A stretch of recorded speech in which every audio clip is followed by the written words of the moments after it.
Amados, vamos abrir a palavra de Deus no texto de Marcos, capítulo 14. Marcos, capítulo 14.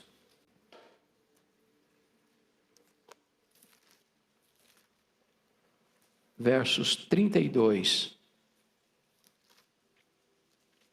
a 42.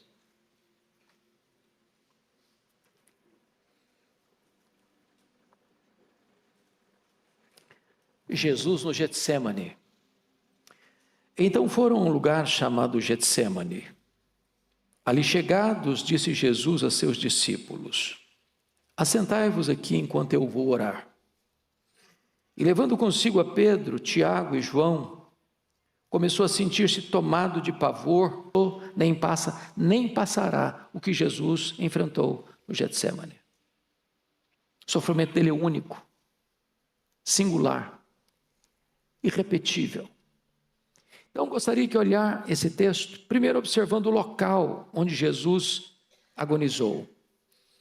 Está informando aí que foram a um lugar chamado Getsêmani. Essa palavra Getsêmani significa prensa de azeite ou lagar de azeite, onde as azeitonas eram esmagadas, pisadas, para se extrair daí o azeite. Aquele local que fica defronte do monte Sião, que fica no sopé do Monte das Oliveiras, que fica após o vale de Cedron, o ribeiro de Cedron, era um local costumeiro onde Jesus ia, para ter um tempo de oração.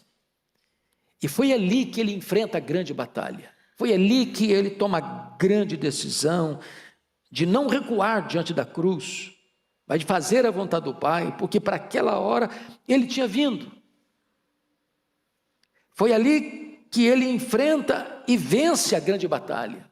E sai dali sobranceiro, corajoso, firme como uma rocha, caminhando para a cruz, como um rei caminha para a sua coroação. Segunda coisa que eu quero destacar é o contexto da agonia descrito. João capítulo 18, versículo 1, diz que Jesus saiu do cenáculo para o jardim do Getsêmani. E essa saída não foi uma saída de fuga, para se esconder. Foi uma saída para se preparar, para enfrentar, para caminhar na direção do Calvário. No cenáculo ele tinha ensinado as grandes lições aos seus discípulos. Foi no cenáculo que ele demonstrou sua humildade, lavando os pés dos discípulos. Foi no cenáculo que ele ensinou o novo mandamento. Novo mandamento vos dou, que vos ameis uns aos outros, assim como eu vos amei. Foi no cenáculo que ele desmascarou Judas, o traidor. Foi no cenáculo que ele alertou Pedro de que naquela mesma noite, antes que o galo cantasse, Pedro haveria de negar 3 vezes. Foi no cenáculo que Jesus orou a grande oração de intercessão pela sua igreja. E depois de todo esse cuidado pastoral de Jesus, é que diz o texto, ele saiu do cenáculo para o jardim, para preparar-se para aquela grande jornada marcada na eternidade, a sua morte na cruz. Terceira coisa que eu chamo a sua atenção é o propósito da agonia. Versículo 41 do texto lido, Jesus fala para os discípulos: basta, chegou a hora. Que hora? O que ele está falando? Esta hora era a hora decisiva no calendário da vida de Jesus.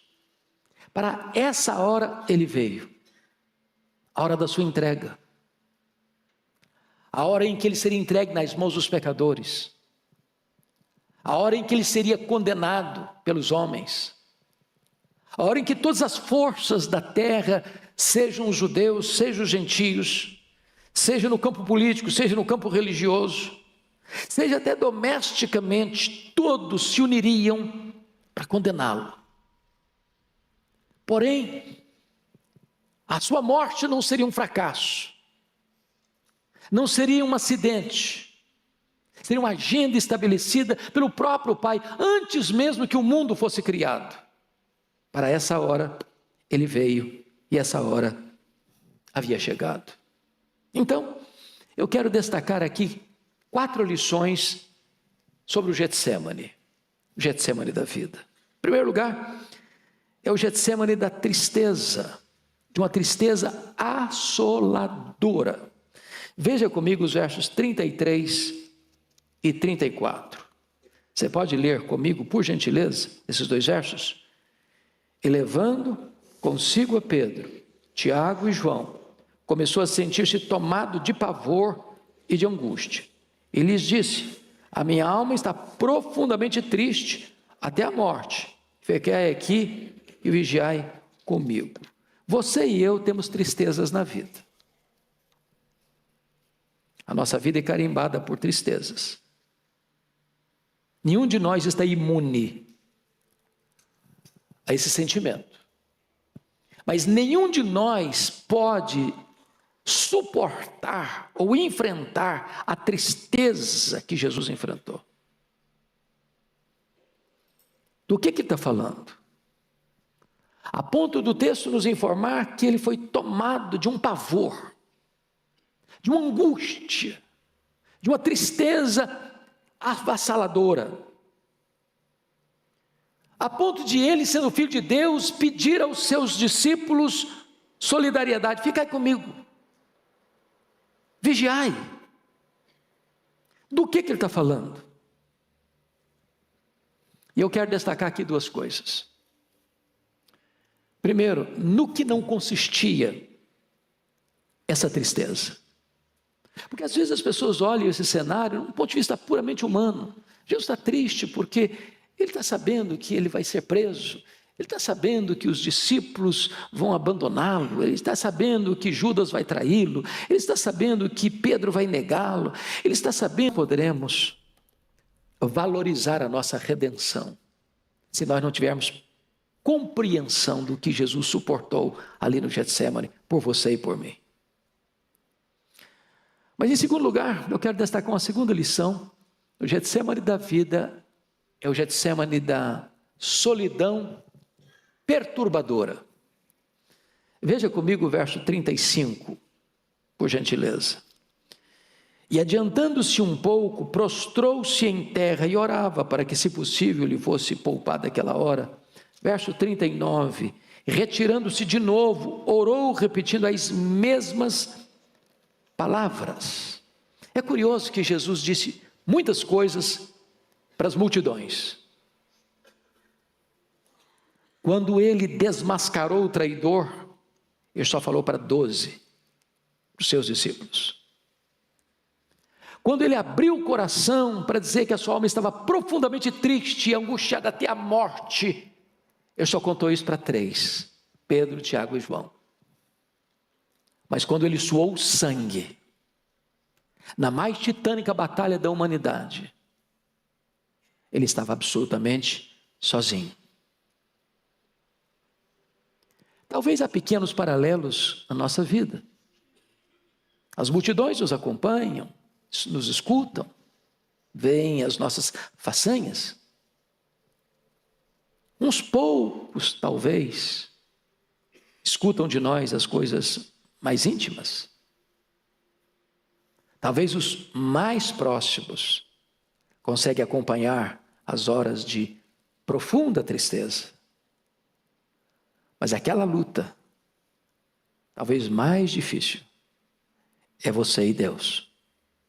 E só você e Deus. É claro que essa solidão aqui também é única. Porque nas horas mais difíceis da vida, Deus está com você. Mas a solidão de Jesus implica no fato de que o próprio Pai, que era a maior alegria, o maior prazer, o maior contentamento, e ele o maior contentamento do Pai, saberia naquele momento que o Pai lançaria sobre ele as nossas iniquidades. O próprio Pai o desampararia. Porque Deus precisou punir no seu filho o meu, o seu, o nosso pecado. Que Deus fuzilou o seu próprio filho com a espada da lei, para que a justiça fosse cumprida e você e eu pudéssemos ser perdoados. O Getsemane da solidão. Mas há um terceiro aspecto nesse texto, que é o Getsemane da tristeza, da solidão, e terceiro, o Getsemane da oração. Veja comigo de novo os versos 35 e 39, porque Jesus, no verso 32, disse para os discípulos, os 8 discípulos: assentai-vos aqui, verso 32, assentai-vos aqui enquanto eu vou orar. Eu vou orar. Depois Jesus leva consigo Pedro, Tiago e João e abre o coração para eles e disse no verso 34, ficai aqui e vigiai. Agora não é só ficar sentado não, fique sentado aqui e vigiai, e vigiai. E vigiar implica orar. Mas ele sozinho, prostrou-se em terra e orava. Se você perceber, Jesus denuncia a Pedro o fato de Simão, diz: Simão, tu dormes, não pudeste vigiar nem uma hora. E aí Jesus diz no verso 38, vigiai e orai. Mas os discípulos não só não vigiam, como também não oram. E Jesus está se dirigindo especificamente a Pedro, porque fora Pedro que dissera para ele, enquanto caminhavam para o Getsemane, e é um trecho muito curto: não, Senhor, ainda que todos te abandonem, eu jamais te abandonarei. Ainda que seja necessário ir contigo para a prisão, para a morte, eu estou pronto, eu vou. Em outras palavras, eu nunca vou te deixar, eu nunca vou te desamparar, eu estou do teu lado. E Pedro não está do lado, Pedro não vigia, Pedro não ora, Pedro dorme. Mas Jesus ora. A grande questão é como Jesus orou. Primeiro, Jesus orou humildemente, sendo Ele o Criador do universo, o Senhor da glória. Diz o texto que Ele se prostrou. A ideia aqui, prostrou-se em terra, é mais do que se ajoelhar. O filme A Paixão de Cristo representou isso bem, quando o coloca estirado, deitado, prostrado, rendido, em lágrimas. Porque Hebreus 5:7 interpreta o que aconteceu aqui. Ofereceu forte clamor e lágrimas. Segundo, ele não só orou humildemente, não, ele orou agonicamente. No terceiro estágio de oração, no estágio mais intenso, um fenômeno acontece. O suor, e a noite estava fria. E nós sabemos que estava fria, porque naquela mesma noite, quando foram para a casa do sumo sacerdote, o sinédrio reunido, estava frio, e tiveram uma fogueira lá para aquentar o povo, e Pedro estava lá. E numa noite gelada, fria, Jesus está suando, e de repente não está suando, o suor se transforma em gotas de sangue. Ele está orando mais do que isso, perseverantemente. Ele ora 3 vezes. E 3 é um número emblemático, fazendo o mesmo pedido: Senhor, se possível, passe de mim este cálice, mas se não, seja feita a tua vontade. Mas finalmente ele orou triunfantemente, vitoriosamente. Então nós aprendemos aqui algumas coisas, meus irmãos. Primeiramente, a posição dele, da oração, se prostrou. Segundo, nós aprendemos aqui a atitude dele, primeiro de submissão. Depois do consolo do anjo, no segundo final do segundo round de oração, diz a Bíblia que a luta foi maior, com choro, com lágrima e com sangue. Mas quando Jesus levanta a oração, não tem mais angústia. Não tem mais angústia. A angústia acabou. A vitória foi conquistada. Quando ele se levanta, e é João que apresenta esse quadro, a turba está vindo. Quando você olha a quantidade de gente pela a linguagem bíblica, tinha ali em torno de 1000 pessoas para prendê-lo. Contudo, não seja o que eu quero, e sim como tu queres. Ele risque. E ele dizia, Abba, Pai. Quando ele disse, Abba, Pai, ele está como uma criança no colo do seu papai, plenamente confiante, absolutamente seguro, totalmente ciente de que tudo está sob o controle, dentro da agenda que foi estabelecida desde a eternidade. Trazendo uma aplicação para nós, que não podemos também desfrutar no sentido pleno, porque Getsemane foi único, exclusivo do Filho de Deus. Mas nas horas talvez mais difíceis da nossa vida, só o fato de você conhecer a Deus e dizer, Abba, Pai, Papai, meu Pai, isso traz alívio para o seu coração. Você não está sozinho, você não está desamparado. O seu Getsemane pode ser transformado num local de glória, de triunfo e de vitória. Mas além da consolação da comunhão com o Pai, somos informados no verso 43 de Lucas 22, que veio um anjo do Senhor, apareceu-lhe um anjo do céu que o confortava. É muito bonito o ministério dos anjos na vida de Jesus. Um anjo comunicou a Maria que Jesus nasceria. Quando Jesus nasceu, um anjo foi comunicar aos pastores de Belém. Eu trago para vocês uma boa nova de grande alegria, que será para todo o povo. É que hoje vos nasceu na cidade de Davi, o Salvador, que é Cristo o Senhor. Uma milícia celestial, uma multidão de anjos cobriram os céus de Belém, dando glória a Deus às maiores alturas e paz na terra entre os homens, é aquele que quer bem. Um anjo de Deus foi servi-lo lá no Monte da Tentação, depois de 40 dias de oração e jejum. Aqui no Getsemane, um anjo desce do céu com uma missão, vai confortar Jesus. Os anjos são criaturas de Jesus, e as criaturas estão servindo ao Criador. O Senhor tem também sempre esse ministério entre nós.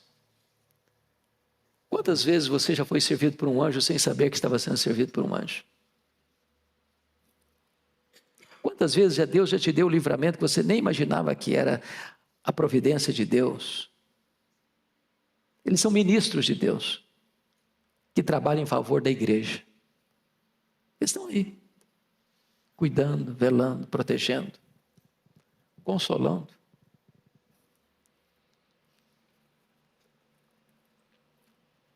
Mas, e eu quero concluir, que a consolação dá firmeza de propósito. Quando Jesus sai do Getsemane, ele sai firme, sobranceiro, vitorioso. Quem está no controle da situação é Ele. É Ele.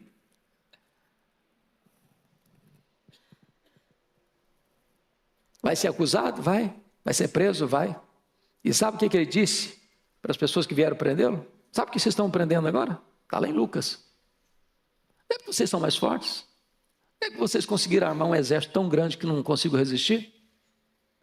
Não é porque vocês têm armas? Não. Sabe por que vocês estão me prendendo agora? Chegou a hora de vocês, a hora das trevas. Tipo por aí, vocês nunca me prenderam. Nunca puderam fazê-lo. Sabe o que vão fazer agora? Porque essa hora já estava agendada. Foi para essa hora que eu vim. Essa é a hora das trevas. Quem está no controle sou eu. É isso que Jesus está dizendo.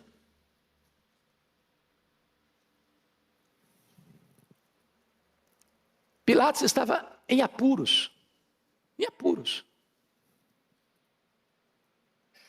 É Jesus quem está no controle. A sua morte não foi um acidente, a sua ressurreição não foi uma surpresa. E ele concluiu a sua obra. E ele voltou para o céu. E ele está sentado à direita de Deus Pai. Ele tem as rédeas da história em suas mãos. Hoje nós vivemos um dia emblemático no Brasil, onde uma grande concentração é convocada para a cidade de São Paulo. Como o pastor Ivaldo disse, às vezes a gente olha o cenário, fica meio confuso, meio angustiado, mas sabe quem está no controle do Brasil? É aquele que está sentado no trono, o Rei dos Reis e o Senhor dos Senhores. Ele quem põe reis, ele quem tira reis, é quem levanta reinos, é quem abate reinos. É aquele que dá vida, é aquele que tira a vida. É aquele que exalta, é aquele que abaixa. É aquele que vitoriosamente vai voltar. E vai colocar todos os seus inimigos debaixo dos seus pés. E entregar o reino ao Deus e Pai. Para que Ele seja tudo em todos. Que esse Senhor, bendito e maravilhoso, que nos amou e a si mesmo se entregou por nós, seja crido, amado e servido por cada um de nós. Amém.